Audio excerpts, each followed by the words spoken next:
เคครับคราวนี้ผมจะลองเปิดเครื่องวัดดาวเทียม IdeaSat SD3 ให้ดูนะครับพอดีผมชาร์จไฟใช้ไปด้วยนะครับนี่นะครับ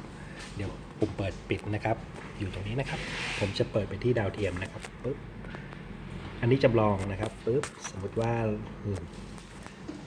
นี่ผมเสียบสายดาวเทียมด้วยเป็น C band นะครับเดี๋ยวผมเปิดเครื่องนะครับเปิดก็ดัน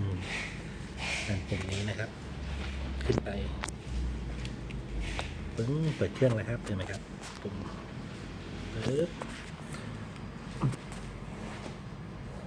เดี๋ยวนะครับเปิดเครื่องก็จะขึ้นทำการบูตนะครับมีไฟต่างๆติดมีโลโก้ของ IdeaSat นะครับ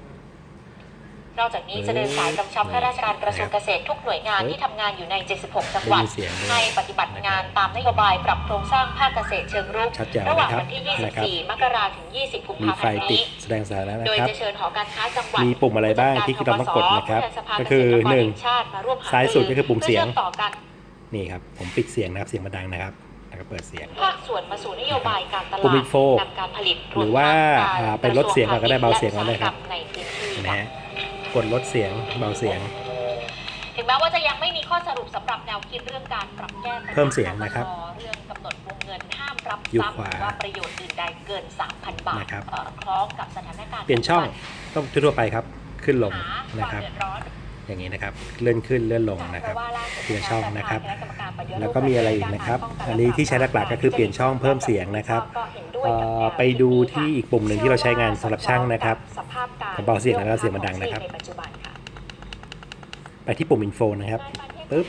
เราจะเห็นสัญญาณนะครับเห็นไหมฮะเห็นสัญญาณว่าความแรงเท่าไหร่นะครับตอนนี้ผมเทสกับระบบ C band นะครับซึ่งมัน Detect Auto ให้นะครับดูนะฮะ C band ของร้านนะครับก็เจอที่ C band นะครับนี่ผมคลิกปุ่ม Exit ออกปึ๊บนี่เห็นไหมฮะการใช้งานก็ค่อนข้างง่ายนะครับมีไฮไลท์จริงๆที่เราใช้มีอะไรอีกนะครับสำหรับช่างก็คือยกตัวอย่างเช่นเปลี่ยนดาวเทียมสมมติว่าเราเปลี่ยนถ้าในกรณีเครื่องมันไม่ออโต้ล่ะมันเป็น KU band ล่ะทำยังไงนะครับให้ดูนี่นะครับกดปุ่มสีน้ำเงินตรงนี้นะครับปึ๊บนี่กดปุ่มสีน้ำเงินนั้นเดี๋ยวครับแป๊บนึงนะครับเดี๋ยวผม exit ก่อนกดผิดปึ๊บนี่นะครับโอเคนี่ปึ๊บเห็นนะครับกดตรงกลางก่อนนะครับกดตรงกลางขึ้นมาให้ขึ้นอย่างนี้นะครับเขาจะบอกชื่อช่องนะครับว่าตอนนี้ช่องเป็น C band นะครับอยากจะเปลี่ยนดาวเทียมทำยังไงนะครับก็คือกดไปที่ปุ่มสีน้ำเงินนี้ครับปึ๊บเห็นไหมครับเขาจะมีดาวเทียมให้เราเลือกเลยครับว่าเป็น CU KU ไทยคม8 China Sat Asia Sat ต่างๆนะครับนี่นะครับเราสามารถเลือกได้นะครับเท่านั้นเองนะยกตัวอย่างให้ผมเลือกเป็น KU ปึ๊บเห็นไหมฮะตอนนี้มันเปลี่ยนเป็น KU ซึ่งตอนนี้ระบบจานเราเป็น C band มันก็จะไม่เจอสัญญาณนะครับเอาใหม่นะครับกดไปที่นี่ปึ๊บเลือกเป็น C band ปึ้งเห็นไหมฮะช่องสัญญาณก็มาแล้วนะครับหัวใจหลักเวลาวัดดาวเทียมต่างๆเนี่ยเราก็ทำกันประมาณนี้ครับก็คือเสียบปุ๊บอยากได้ความแรงเท่าไหร่ผมกด Info ผมปรับซ้ายขวาที่จานเลยเห็นไหมครับดูความแรงที่ต้องการนะครับการใช้งานในส่วนของการจูนจ้องแล้วก็คือเมนูง่ายๆที่เราใช้กันอยู่นะครับก็มีประมาณนี้นะครับปิดเสียงซะ